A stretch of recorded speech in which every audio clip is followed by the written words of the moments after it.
The Mater D looked at her like she was invisible. "I'm sorry, Mum, but without a reservation, there's nothing I can do." It's New Year's Eve. Those words hit harder than any boardroom rejection ever could.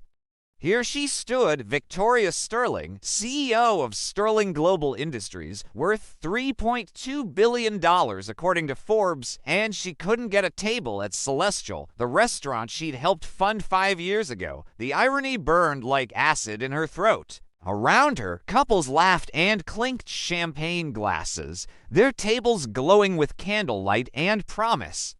The countdown clock on the wall showed 11:15. 45 minutes until midnight, until another year began exactly like the last one ended alone. She'd fired her assistant 2 weeks ago for booking a vacation during the holidays, never imagining she'd actually need someone to make a simple dinner reservation. Now she stood in her $3,000 designer suit, surrounded by people who had what she couldn't buy, someone to celebrate with. The restaurant hummed with life and warmth, but she might as well have been standing outside in the December cold. The scent of truffle risotto and aged wine filled the air, mocking her with reminders of celebrations she'd missed while building her empire. Every table was occupied, every chair filled with someone who'd had the foresight to plan for this night. Every laugh that echoed through the dining room felt like a personal attack on the fortress of solitude she built around herself. The crystal chandeliers sparkled overhead, casting dancing shadows that seemed to whisper about all the moments she'd traded for money and power. If you've ever felt invisible despite your success, hit that like button and subscribe, because this story will shake you to your core. Victoria's hands trembled as she pulled out her phone, scrolling through contacts that hadn't been called in months, some not in years. Her thumb hovered over names of people who used to be friends before they became business associates, before every conversation turned into a negotiation or a favor asked. Patricia Williams, she'd stopped returning calls after Victoria missed her daughter's wedding for a conference in Dubai, sending an expensive gift instead of showing up like a real friend would have done. Sandra Johnson, married now with 3 kids, probably hosting some elaborate party in her Connecticut estate. Surrounded by the family Victoria had always said she'd start someday when the business stabilized, when the next quarter closed, when the next acquisition finalized. And then there was Rebecca Thompson. She unfriended Victoria on social media after being asked to sign a non-disclosure agreement just to have lunch and catch up like normal human beings. That someday had turned into never. And now she stood in the entrance of a restaurant full of people celebrating life, more alone than she'd ever been in her penthouse 40 stories above the city, where she could see everything but connect with nothing. The Mater D had already turned his attention to the next couple, a young pair in their 20s who apparently planned better than a billionaire CEO who giggled and held hands like they discovered something Victoria had lost somewhere along her climb to the top. Victoria felt the weight of every decision that had led to this moment pressing down on her shoulders, the missed birthdays, the canceled dinners, the relationships sacrificed at the altar of success and ambition. Her mother had warned her 15 years ago when she chosen the company over her engagement to a good man who loved her, really loved her, not her money or her connections or what she could do for his career. "Money can't hold you at night, baby girl," her mother had said with tears in her eyes at the kitchen table of their old Brooklyn apartment. Victoria had laughed it off then, confident that success would bring everything else she needed, that love and family could wait while she built something that mattered, something that would last beyond fleeting emotions and romantic nonsense. Now her mother was gone 3 years, buried in a cemetery Victoria visited twice a year when guilt overcame her busy schedule. And that good man was married to someone else with twin boys she'd seen on his Christmas card last week. The card had arrived at her office forwarded by someone who thought she'd want to see it, and she stared at his happy face for 20 minutes before throwing it in the trash and pouring herself a scotch at 10 in the morning. Standing here now, watching strangers enjoy what she'd convinced herself didn't matter, Victoria understood with crushing clarity that her mother had been right all along. The empire she'd built felt hollow tonight, meaningless in the face of spending another midnight alone, another year passing without anyone who cared if she lived or died beyond what it would mean for stock prices and board meetings. She'd won everything and lost what actually mattered, and the worst part was knowing she'd done it to herself, made every choice deliberately, convinced she was smarter than everyone else who chose love over legacy. Victoria turned to leave, her heels clicking against the marble floor with the sound of defeat, when she heard a child's voice cutting through the ambient noise of the restaurant like a bell. "Daddy, why is that lady crying?" The question froze her in place. She hadn't realized tears were rolling down her cheeks, hadn't felt them fall past the numbness that had settled into her bones. She quickly wiped her face with the back of her hand, smearing her carefully applied makeup, not caring anymore how she looked or who saw her breaking down in public like some common person without the armor of dignity and control. When she looked up to locate the source of the voice, she saw a little girl, maybe 7 years old, with bright eyes and ribbons in her braided hair, staring at her from a table near the window. Next to the child sat a man in his late 30s wearing a simple button-down shirt that had seen better days. His face kind, but tired in the way that spoke of struggles Victoria had forgotten existed in her world of private jets and penthouse views. Their table was small, tucked in a corner that wasn't prime real estate in the restaurant's geography, the kind of spot given to people with early reservations or limited budgets. Their menus showed prices that made Victoria's usual dinners look obscene. But something in that moment, in the way the little girl looked at her with pure, uncomplicated concern, cracked something in Victoria's chest that had been frozen for longer than she could remember. The man followed his daughter's gaze and locked eyes with Victoria across the crowded restaurant floor. For a moment, time seemed to stop, the countdown clock frozen, the laughter muted, everything narrowing to that connection between two strangers on New Year's Eve. Then, slowly, deliberately, the man stood up from his table and waved at her, not a polite acknowledgement, not a dismissive gesture, but an invitation, clear and unmistakable in its intent. His daughter bounced in her seat with excitement, also waving now, both of them beckoning this billionaire CEO who could ent by her way into anywhere tonight to join their humble table in the corner. Victoria's heart hammered in her chest. Every instinct told her to refuse, to maintain her pride, to walk out of this restaurant with her head high, and order room service in her hotel suite like she'd done 100 times before. But something stronger than instinct, something deeper than pride, made her feet move forward. She walked toward that table, toward that waving man and his daughter, toward the complete strangers who'd offered kindness when the whole world had turned its back. She had no idea that this single moment, this one decision to accept help from people she'd normally never notice, would transform everything she thought she knew about success, happiness, and what actually mattered when the clock struck midnight. What will happen when Victoria reaches their table? Will this humble single father and his daughter show her something money can't buy? Smash that subscribe button and turn on notifications because the next chapter will leave you speechless. Victoria's legs felt like they might give out with each step toward that corner table, her designer heels suddenly feeling like concrete blocks attached to her feet.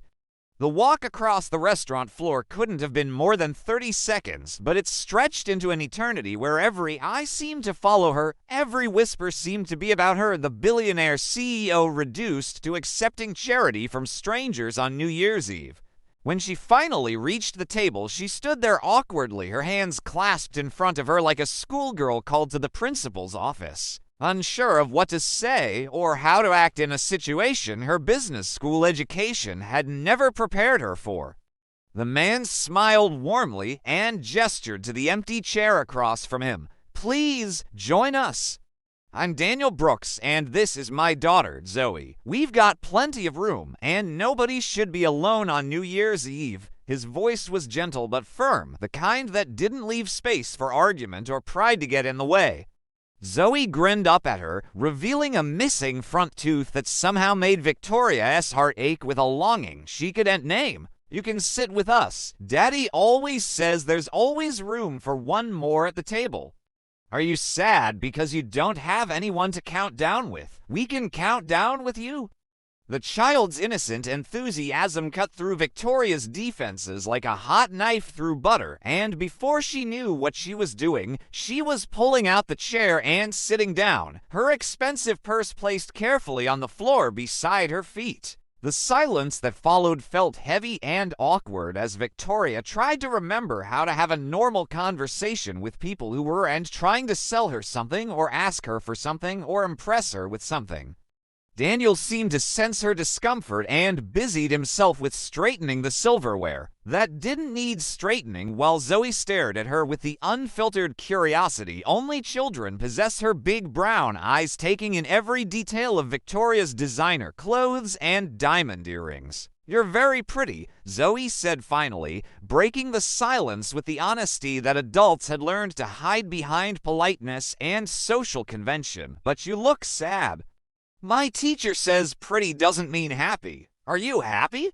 The question hit Victoria like a punch to the gut because how could she explain to a 7-year-old that she had everything society said should make her happy but felt emptier than she'd ever been in her entire life?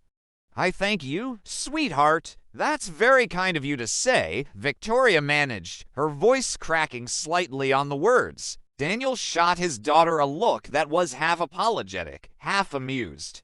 "Zoe, remember what we talked about? Sometimes grown-ups need a minute before they're ready to talk." He turned to Victoria with an understanding smile that somehow made everything worse because it meant he saw through her, saw past the armor and the makeup and the billion-dollar net worth to the lonely woman underneath. "Don't mind her. She's got a gift for asking questions that make adults uncomfortable. I blame her grandmother for that genetic trait." His attempt at humor was clearly meant to lighten the mood, and despite everything, Victoria felt the corner of her mouth twitch upward in what might have been the beginning of a genuine smile for the first time in weeks. "It's fine," Victoria said, and she meant it, surprised by her own sincerity. "She's right to ask. I am sad. I came here tonight thinking I could just ... I don't know, pretend everything was fine, that spending another New Year's Eve alone was a choice rather than a consequence." The words tumbled out before she could stop them, before her usual filters and defenses could activate and shut down this moment of vulnerability with strangers who had no reason to care about her problems. Daniel leaned back in his chair, his expression thoughtful rather than judgmental, and that simple act of withholding judgment made Victoria want to tell him everything to unload years of regret and loneliness onto this man she'd met 5 minutes ago. "I know something about consequences," Daniel said quietly, his eyes distant for a moment before focusing back on her. "I'm a social worker at Jefferson Community Center in the Bronx. I spend my days watching people live with the consequences of systems that failed them, choices they made when they had no good options, circumstances that crushed them before they had a chance to fight back. But I also see something else. I see that it's never too late to choose differently, to be different, to want something better than what you've settled for." His words carried a weight that spoke of experience, of struggles Victoria could only imagine from her ivory tower perspective. Zoe, apparently bored with the serious turn of conversation, had pulled out a coloring book and crayons from a small backpack beside her chair and was now focused intently on staying inside the lines of a picture of a unicorn. The normalcy of it, the simple contentment of a child with crayons and paper, made Victoria realize how complicated she'd made her own life in pursuit of things that suddenly seemed meaningless. A waiter appeared at their table, a young man with kind eyes who clearly knew Daniel and Zoe from previous visits, his smile genuine rather than the professional courtesy Victoria usually received in restaurants. "Mr. Brooks, can I get you folks anything else?" We've got the special dessert menu for New Year's Eve if Miss Zoe wants to look at it. Daniel glanced at the menu the waiter offered, and Victoria saw something flicker across his face. Calculation, hesitation. The quick mental math of someone for whom every dollar mattered in a way she'd forgotten since her own childhood in Brooklyn before the business took off. We're okay for now, Terrence. Maybe just some water for our guest. He looked at Victoria questioningly, and she realized with a start that he was being careful not to order anything expensive on her behalf, protective of his budget, even while sharing his table with a stranger. The gesture touched something deep inside her, the consideration of it, the dignity of it. Actually, Victoria said, making a decision that felt both reckless and right, let me order for the table. I'd like to contribute since you've been kind enough to share your space with me. What would you like? Zoe and Daniel, please, let me do this. It's the least I can do. She pulled out her black card from her purse, the metal heavy and cold in her hand, a symbol of everything she'd achieved and everything it had cost her. Daniel's jaw tightened, and for a moment she thought he might refuse, might let pride override practicality the way she'd done 1,000 times in her own life. But then Zoe looked up from her coloring book with eyes full of hope and said, "Can I have the chocolate cake, Daddy?" The one with the sparkler on top, and just like that, the tension broke. Daniel's resistance crumbled in the face of his daughter's excitement, and Victoria saw in that moment something that made her chest constrict with an emotion she couldn't quite name. He would swallow his pride for his child, would accept help he didn't want because it would make Zoe happy, would sacrifice his own comfort for her joy. Okay, baby girl, you can have the chocolate cake, Daniel said softly, then turned to Victoria with an expression that was grateful but also somehow sad. Thank you, that's very generous, but I want you to know we're not charity cases. I work hard, I provide for my daughter, we're doing okay. Tonight's special, that's why we're here, why I saved up for 3 months to bring her to a place like this. I don't want you thinking we're here looking for handouts. The words came out defensive but not angry, protective but not hostile, and Victoria understood immediately that she'd touched on something sensitive, some wound that had history behind it. I don't think that at all, Victoria said quickly, honestly, leaning forward to emphasize her sincerity. You invited me to your table when no one else in this entire restaurant even looked at me. You gave me something I couldn't buy with all my money, kindness, without expectation. Let me buy dinner. Not because you need it, but because I want to say thank you in the only way I know how. She paused, then added something she hadn't planned to say, something that came from a place of truth she usually kept locked away. Besides, I'm Victoria Sterling. I'm the CEO of Sterling Global Industries. I'm worth more money than I could spend in 10 lifetimes, and you know what? It doesn't mean anything tonight. It didn't get me a table. It didn't get me someone to celebrate with. You did that. So please, let me do this small thing. Can a simple dinner change 3 lives forever? Will Victoria learn what she's been missing all these years? Hit that like button and keep watching, because the truth that comes out next will shock you to your core. The name hit Daniel like a freight train. Victoria watched as the color drained from his face, his hands gripping the edge of the table so hard his knuckles turned white against his brown skin. Sterling Global Industries, he repeated slowly, each word dropping like stones into still water, creating ripples that spread across his expression from shock to something much darker, something that looked dangerously close to rage. You're Victoria Sterling, the Victoria Sterling. The warmth that had been in his voice just moments ago vanished, replaced by an ice so cold Victoria actually shivered, despite the restaurant's comfortable temperature. Zoe looked up from her coloring book, sensing the shift in her father's mood with that uncanny intuition children have for adult emotions. Daddy, what's wrong? Daniel didn't answer his daughter right away. His eyes were locked on Victoria's face like he was seeing her for the first time, really seeing her. And whatever he saw made his jaw clench with a fury he was barely containing. Do you know what your company does, Miss Sterling? The question came out harsh, accusing. Do you have any idea about the real-world consequences of your business decisions? Or do you just look at numbers on spreadsheets and profit margins and stock prices? Victoria felt herself instinctively shift into defensive mode. Her shoulders straightened, her expression cooling into the mask she wore in hostile boardrooms and shareholder meetings. But something stopped her from fully retreating into that armor. Maybe it was the tears still drying on her cheeks, or the kindness this man had shown her just minutes ago.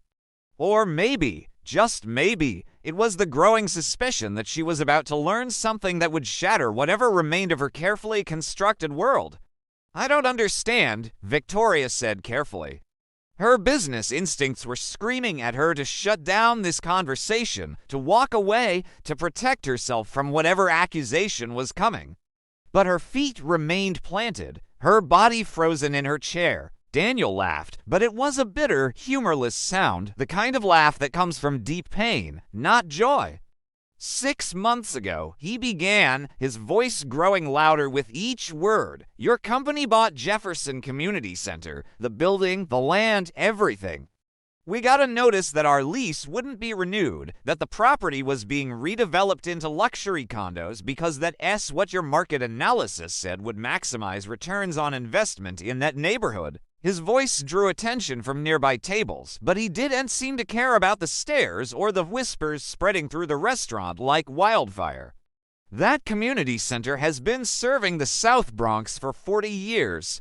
It's where kids go after school so they're not on the streets. It's where seniors get meals and healthcare screenings. It's where people like me work because we actually give a damn about something other than profit margins. And your company is shutting it down in 3 months. 3 months, Ms. Sterling. 90 days until hundreds of families lose their support system because Victoria Sterling decided that poor black and brown people in the Bronx matter less than rich white people's views from their penthouse balconies. The words hit Victoria like physical blows, each one landing with devastating accuracy on vulnerabilities she hadn't known existed until this very moment. She wanted to defend herself, to explain that she couldn't possibly know about every single property acquisition. Sterling Global owned thousands of properties across dozens of cities. She had managers and directors and vice presidents who handled these operational details. But even as the justifications formed in her mind, she recognized them for what they were: excuses. The same excuses every CEO made to avoid personal responsibility for the fallout of their corporate decisions. I didn't know, Victoria whispered, and the inadequacy of those 3 words hung in the air between them like an accusation all on its own. I swear to you, Daniel, I didn't know about Jefferson Community Center. We acquire properties all the time. I can't possibly oversee every single transaction. Even as she said it, she knew how hollow it sounded, how pathetic it was to claim ignorance as a defense when she debuilt her entire reputation on being hands-on, on knowing every detail of her business operations. Daniel's expression hardened further, his disappointment somehow feeling worse than his anger. You didn't know, and that's supposed to make it better. You're so disconnected from the consequences of your decisions that you can destroy people's lives without even noticing. Do you understand what you've done? Do you have any comprehension of what happens when you take away the only safe space some of these kids have? He paused, and Victoria saw his hands were shaking now, trembling with the effort of containing emotions that threatened to completely overwhelm him.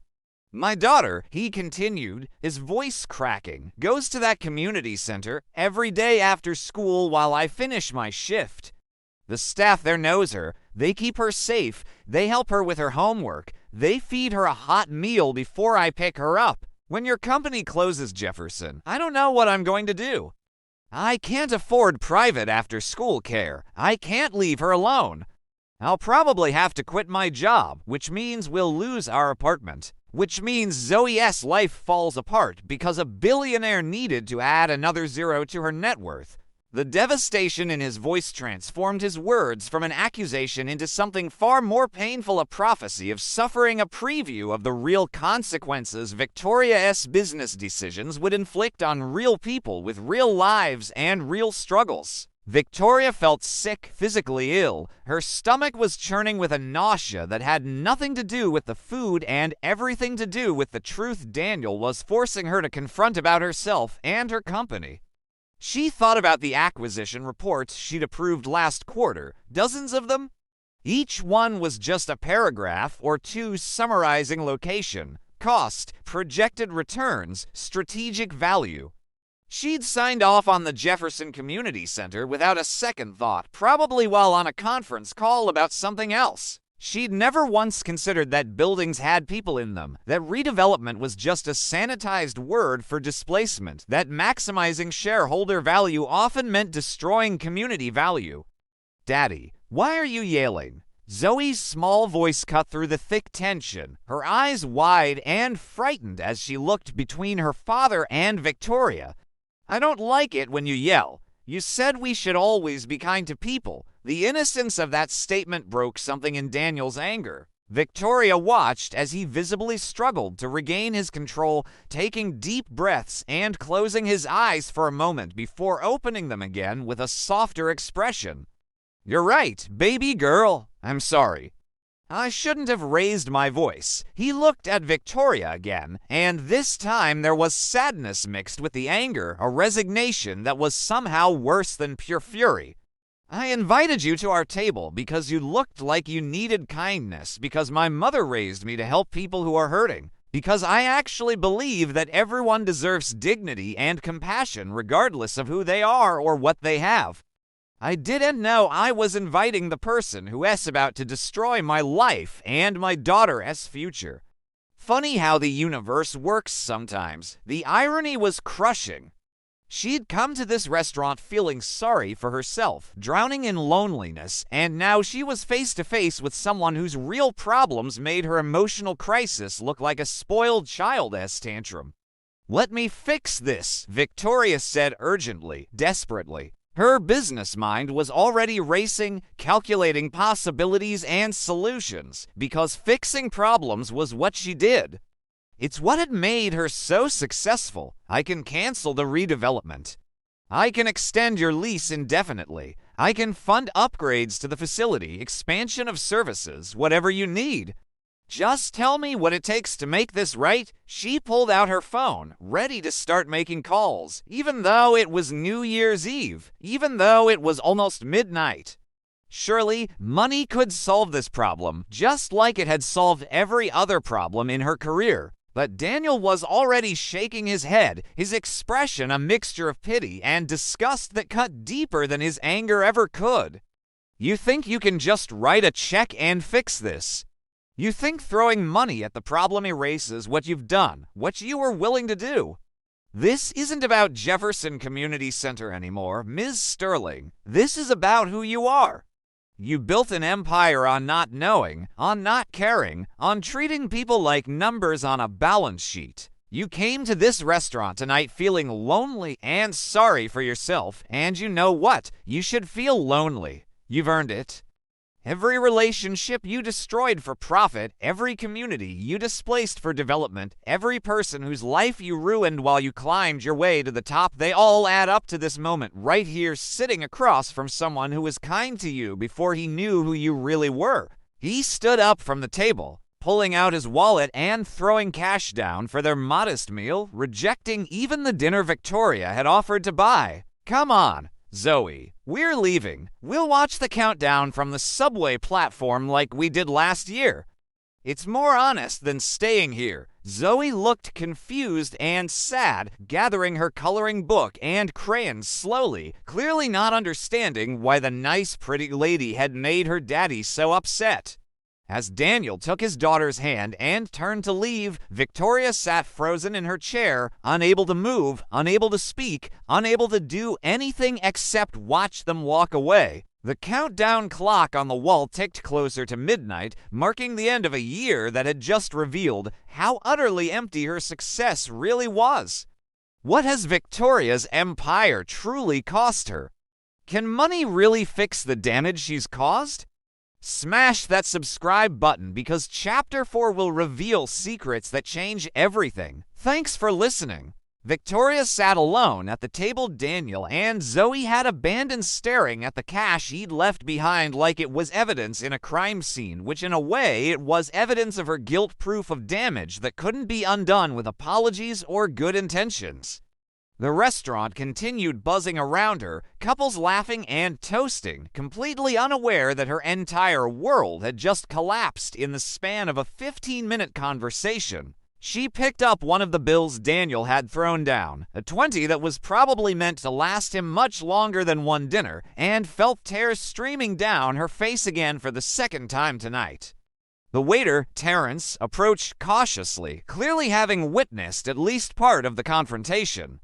"Ma'am, is everything all right? Can I get you anything?" His concern seemed genuine, but Victoria couldn't find words to explain that nothing would ever be all right again, that she'd just discovered she was the villain in someone else's story, that the empire she built with such pride was constructed on the broken dreams of people like Daniel and his daughter. Just the check, she managed to whisper, her voice hoarse from crying and shame. "And can you tell me, do you know Daniel Brooks, the man who just left?"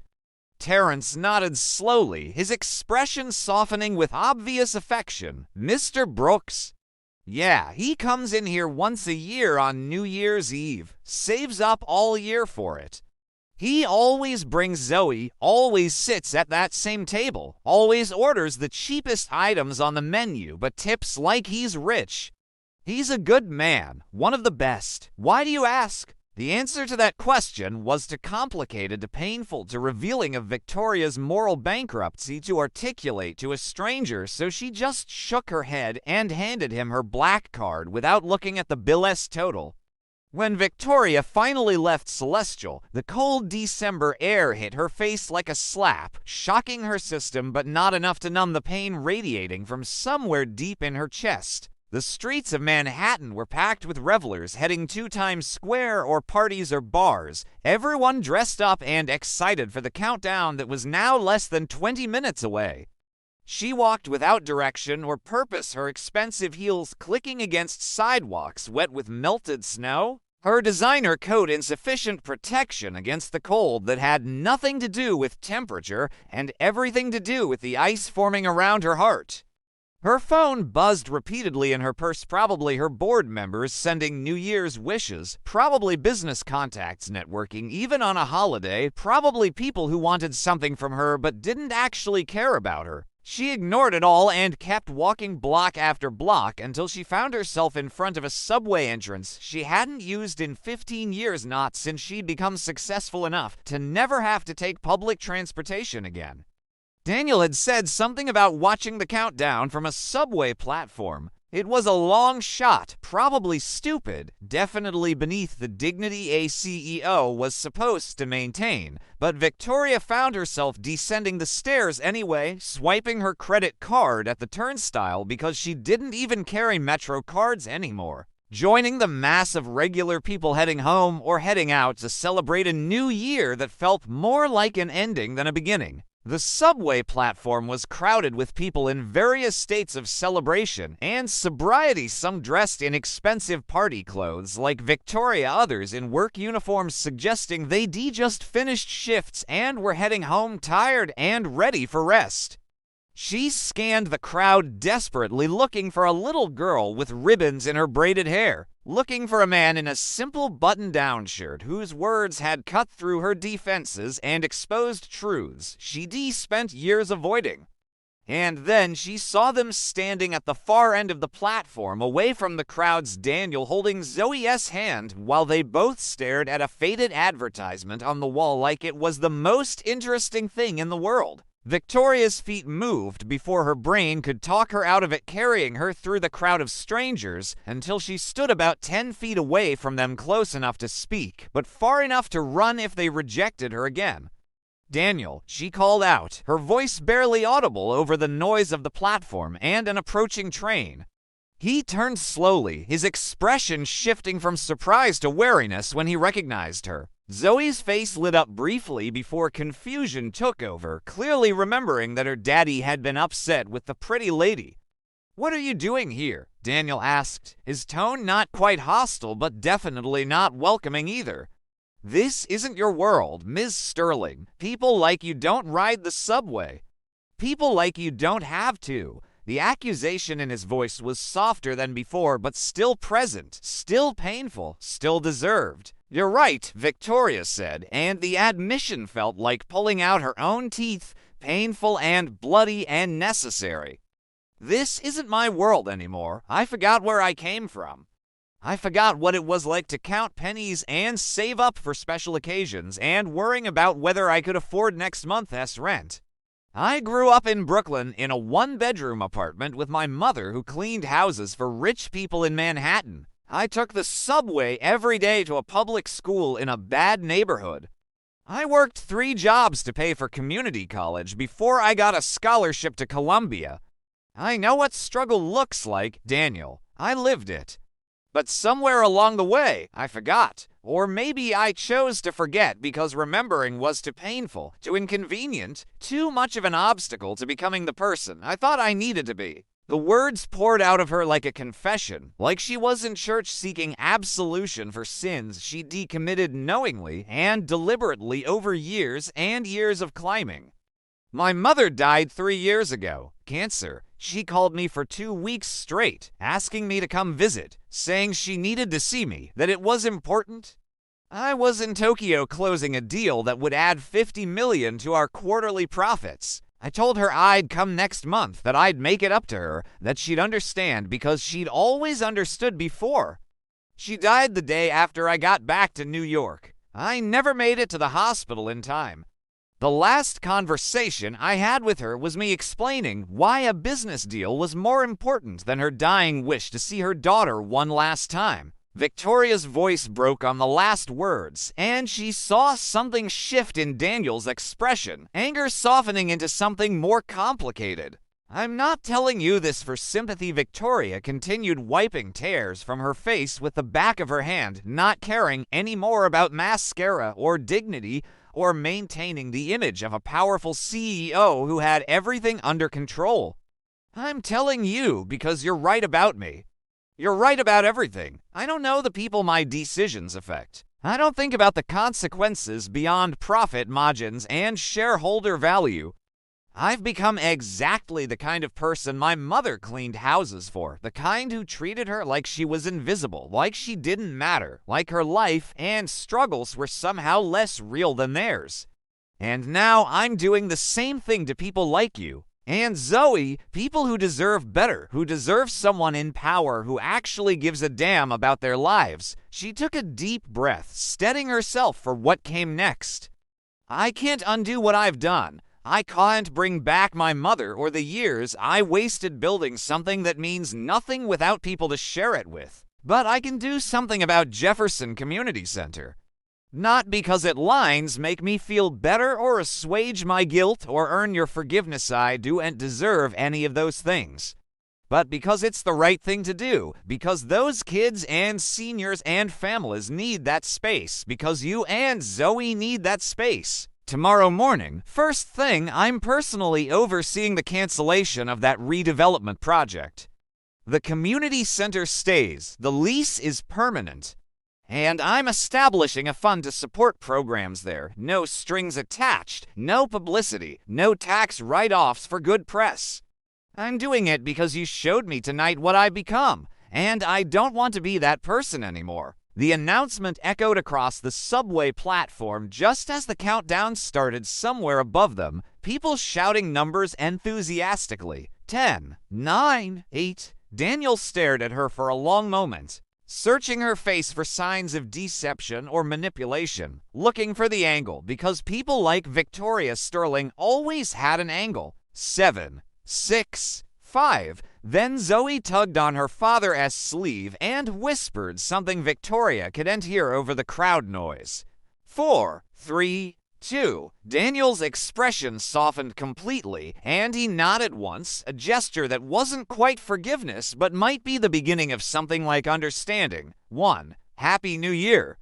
Will Victoria truly change, or is this just another business decision? Can Daniel trust the woman who almost destroyed his world? Drop a like and comment what you think happens next, because next chapter will blow your mind. The first business day of the new year arrived like a reckoning, and Victoria walked into her corner office with a determination that made her executive assistant visibly nervous. "Cancel all my meetings for today," Victoria said without preamble, her voice carrying the steel that had made her feared and respected in boardrooms across the country. "Get me every file on the Jefferson Community Center acquisition. Get me the project managers, the real estate development team, the financial analysts who approved it. I want everyone involved in that deal in the main conference room in 1 hour. And someone find out who owns the architectural firm we hired for the luxury condo designs. I want them on the phone immediately." Her assistant, Jennifer, a competent woman in her 30s who'd worked for Victoria for 5 years, blinked in surprise but nodded and started making calls. Within 45 minutes, the conference room filled with confused executives, vice presidents, and managers, all wondering why the CEO had called an emergency meeting about a relatively small property acquisition in the Bronx. Victoria stood at the head of the table, her presence commanding attention, even though she barely slept and looked like she de-aged 10 years overnight. "The Jefferson Community Center project is canceled, effective immediately," she announced without preamble, and the room erupted in protests and questions. "But Ms. Sterling, we've already invested $3 million in preliminary development costs," someone objected. "The permits are approved, the contractors are lined up, the investors are expecting returns." Victoria's expression didn't change, didn't soften, didn't invite debate or negotiation. "I don't care. Cancel it. Eat the losses.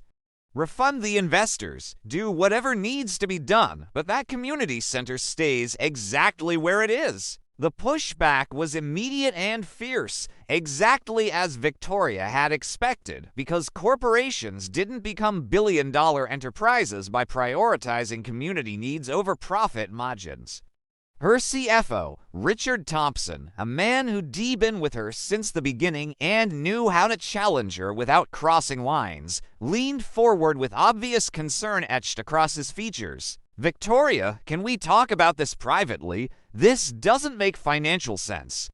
That property is sitting on land worth $12 million. The community center pays us $60,000 annually in rent. The development project would generate $28 million in revenue over 3 years. You're essentially throwing away money." Because he paused, clearly struggling to understand her motivation. "Because why? What changed between when you approved this acquisition and now?" It was a fair question, one that deserved an honest answer, but Victoria was unsure how to explain that a 7-year-old girl with ribbons in her hair and a social worker who'd shown her kindness had shattered her entire worldview in one evening. "What changed is that I actually looked at what we were doing instead of just approving numbers on a spreadsheet," Victoria said quietly, her voice carrying across the silent conference room. "That community center serves hundreds of families. It provides after-school care, meal programs, healthcare screenings, job training. It's been there for 40 years. And we were going to destroy all of that so some hedge fund managers could have better views from their balconies." The statement hung in the air, and Victoria saw expressions shifting around the table, some understanding, some skeptical, some calculating how this decision would affect their own positions and bonuses. "This sets a dangerous precedent," her head of real estate development warned, a woman named Angela Rodriguez who'd built her career on aggressive acquisition strategies and maximizing property values. "If we start making decisions based on sentiment rather than returns, investors will lose confidence, the stock price will suffer. We have a fiduciary responsibility to shareholders, not to every community organization that happens to occupy valuable real estate." The argument was sound from a business perspective, the kind of logic Victoria herself had used countless times to justify difficult decisions. But something fundamental had shifted in her, some internal compass that had been broken for years suddenly pointing in a different direction. "You're right about fiduciary responsibility," Victoria acknowledged, surprising everyone by not immediately dismissing the concern. "So here's what we're going to do. Sterling Global is establishing a new division: community investment and sustainable development. Angela, you're going to head it. Your job is to find ways we can develop properties and support communities simultaneously, not one at the expense of the other. I want proposals on my desk in 2 weeks for how we can make money while actually improving the neighborhoods we enter instead of displacing the people who already live there. If you can't figure out how to do that, then maybe we need to rethink our entire business model." The boldness of the statement shocked the room into silence. This wasn't just about one community center anymore. Victoria was proposing a fundamental shift in how Sterling Global operated, how it defined success, how it measured value beyond quarterly earnings reports and stock prices. But the resistance wasn't over. Michael Stevens, her head of investor relations, spoke up with barely concealed frustration. "With all due respect, Ms. Sterling, our investors didn't buy stock in a charity. They expect returns. They expect growth. What you're proposing sounds good in theory, but it's going to kill our profit margins and tank our share price. I've got pension funds, retirement accounts, university endowments depending on our performance. You can't just decide overnight to prioritize social impact over financial returns." His argument represented the core tension Victoria was grappling with: how to reconcile making money with doing good, how to balance shareholder value with human value, how to be successful without being destructive.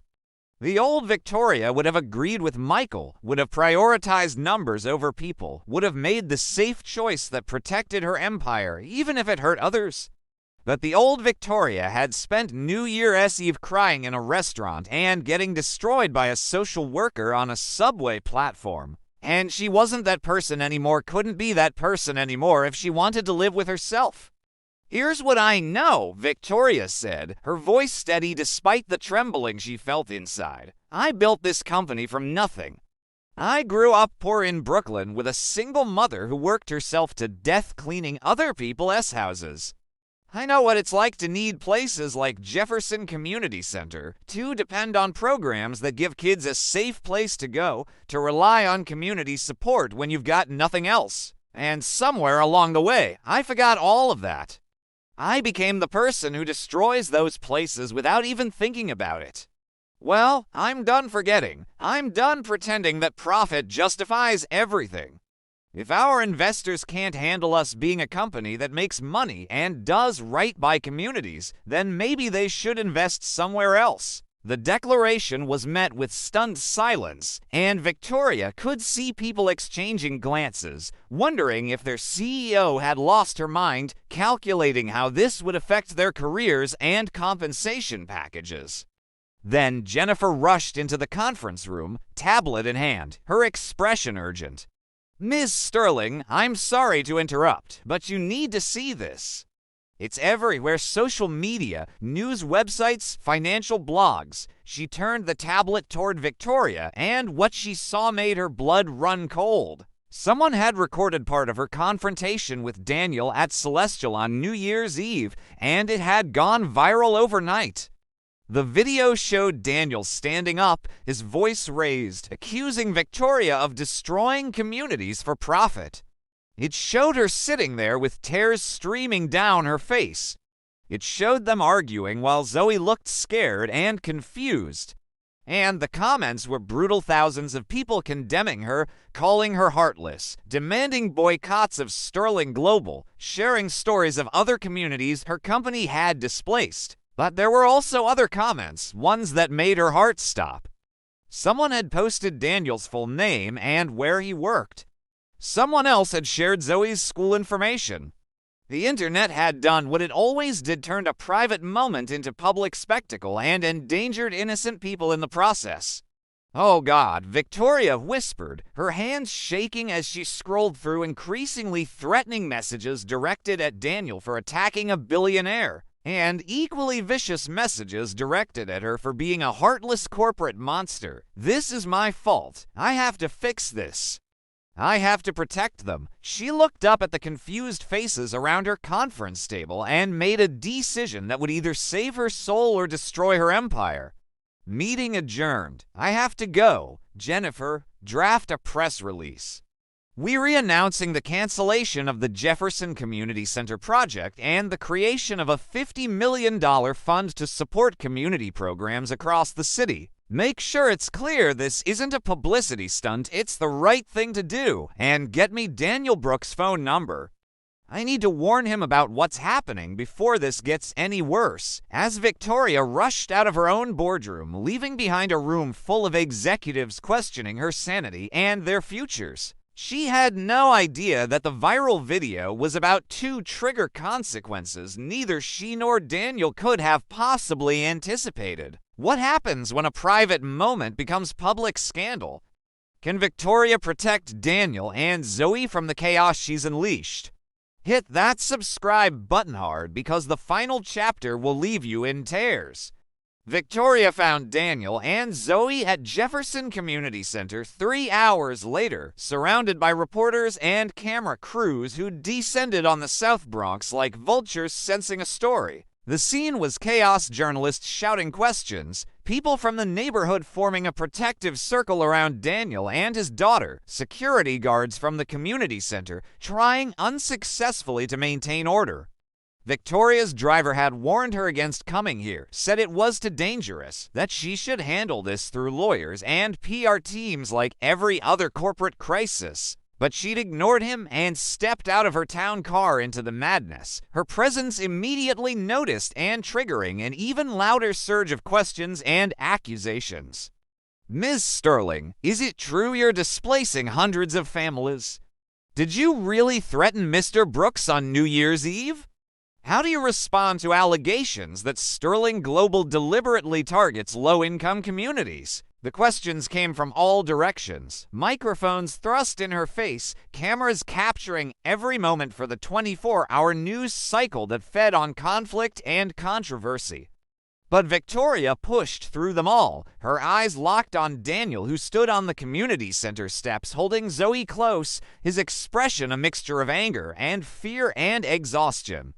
When she finally reached him, the crowd fell silent, waiting for the confrontation that would give them the soundbite they needed for their stories. "I'm sorry," Victoria said, loud enough for everyone to hear, but speaking only to Daniel.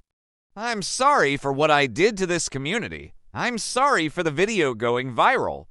I'm sorry that my privilege and my ignorance created this mess.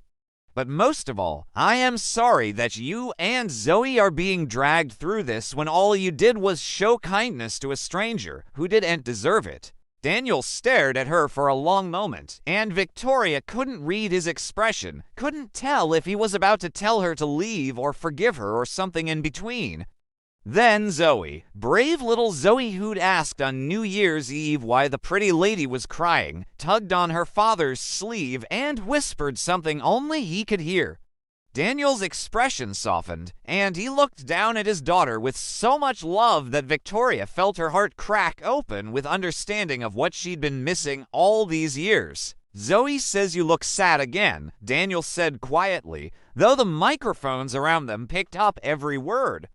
"She says maybe you need another seat at our table." The simplicity of the statement, the grace of it coming from a man she'd wronged, made tears stream down Victoria's face for what felt like the 100th time in 72 hours. "I don't deserve a seat at your table," Victoria said honestly, her voice breaking, "but I'm here to make things right." The Jefferson Community Center isn't closing. The development project is canceled. I'm personally establishing a $50 million endowment to ensure this place not only survives, but thrives for the next 50 years. And I'm creating a new division in my company focused on community real investment that helps rather than hurts, that builds up rather than tears down. She turned to address the cameras and reporters directly. "I'm also announcing my resignation as CEO of Sterling Global Industries, effective in 6 months. I'll be staying on to oversee the transition and to personally manage the new community investment division. Because I've learned something important, this weak success that comes at the expense of people's lives and communities isn't success at all. It's just organized destruction dressed up in business language. The announcement sent the crowd into a frenzy of shouted questions and shocked reactions. But Victoria ignored them all, her attention focused solely on Daniel and Zoe. I know you have no reason to trust me, she continued, speaking to them rather than the cameras. I know words are cheap and promises from people like me are often empty. So I'm going to prove it through actions. Starting today, I'm hiring community liaisons from every neighborhood where Sterling Global owns property. Their job will be to tell me the truth about how our business decisions affect real people. I'm establishing scholarship funds for kids who use this community center. I'm creating job training partnerships with local businesses. And I'm doing all of it transparently, with community oversight, because I don't trust myself anymore to make these decisions without accountability. She paused, then added something she hadn't planned but knew was true. My mother used to say that you can tell who someone really is by what they do when nobody's watching and when they have all the power. For too long, I've been someone who used power without wisdom, who made decisions without considering consequences, who valued money more than people. That person destroyed relationships, displaced families, and died alone in every way that matters. I don't want to be her anymore. I want to be someone my mother would be proud of, someone who uses privilege to lift others up rather than push them down. I want to be worthy of sitting at Daniel's table. The vulnerability in her admission seemed to shift something in the crowd around them, the hostile energy diminishing, replaced by something softer, more hopeful, as if people wanted to believe redemption was possible even for billionaire CEOs who'd lost their way. Daniel looked at Victoria for a long moment, then at the crowd, then at his daughter, who smiled up at him with that gap-toothed grin that could melt the hardest heart. He seemed to be weighing something internally, calculating risks and possibilities the way Victoria calculated business deals, except his math included variables like trust and faith and second chances that never appeared on corporate spreadsheets. My mama used to tell me something too, Daniel said finally, his voice carrying across the now quiet crowd. She said that holding on to anger is like drinking poison and expecting the other person to die. She said forgiveness isn't about letting people off the hook, it's about freeing yourself from chains they didn't even know they'd put on you. He looked directly at Victoria. I'm angry about what almost happened to this community center. I'm hurt that someone with so much power could be so disconnected from the consequences of their decisions. But I'm also human enough to recognize when someone is genuinely trying to change, when regret is real rather than performative. Zoe and I will accept your apology, Ms. Sterling. We'll even give you a chance to prove that your words match your actions. But understand this: if you break these promises, if this turns out to be just good PR to save your reputation, you won't just be disappointing me. You'll be breaking the hearts of hundreds of kids and families who dared to hope that someone with power actually gave a damn about them. The warning was clear and deserved, and Victoria nodded her acceptance of terms that had nothing to do with contracts and everything to do with character. I understand, and I won't let you down. I won't let this community down. Not again. She reached into her purse and pulled out a simple business card, not her corporate one with the fancy logo, but a personal card with just her name and cell number. This is my direct line. If anything happens, if you need anything, if you see me or my company failing to live up to these commitments, call me. Hold me accountable, because you were right about everything you said on that subway platform. I had become someone who deserved to be lonely. But maybe, with help from people like you who haven't forgotten what really matters, I can become someone different. The crowd around them began to disperse as the story reached its natural conclusion. Reporters rushing off to file their pieces about the billionaire's public apology and surprising resignation announcement. But Daniel, Zoe, and Victoria remained on the steps of Jefferson Community Center, three people from completely different worlds who'd collided on New Year's Eve and somehow found a path towards something like redemption. "There's a community meeting here next Tuesday," Daniel said after a moment of comfortable silence. "We're planning programming for the spring semester, after school activities, senior services, job training workshops. If you're serious about this community investment thing, you should come. Not as the CEO or the donor or the person writing checks, just as someone who wants to help and learn." The invitation was genuine, but also a test Victoria recognized, a way to see if she'd show up when there were no cameras, no reporters, no audience to witness her commitment. "I'll be here," Victoria promised, and meant it with every fiber of her being. "What time?" Zoe, who'd been quiet through most of this exchange, suddenly spoke up with the unfiltered honesty only children possess. "Will you bring coloring books? We need more coloring books in the kids' room. The good kind with the thick paper that doesn't rip easy." The request was so simple, so pure, so perfectly representative of real needs versus corporate abstractions that Victoria actually laughed through her tears. "I will bring the best coloring books money can buy," she promised, "and crayons.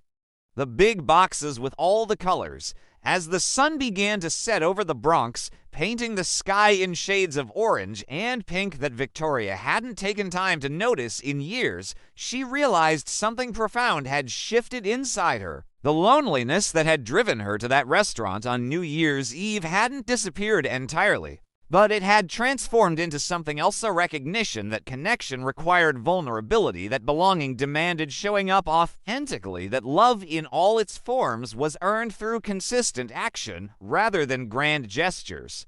She'd spent 15 years building an empire that left her empty, and now she was learning to build something smaller but infinitely more valuable: relationships, community, purpose beyond profit. It wouldn't be easy. There would be setbacks and failures and moments when the old patterns would tempt her back toward the isolation of power. But standing here with Daniel and Zoe, watching the community center lights flicker on as families arrived for evening programs, Victoria felt something she hadn't experienced in longer than she could remember. She felt hope.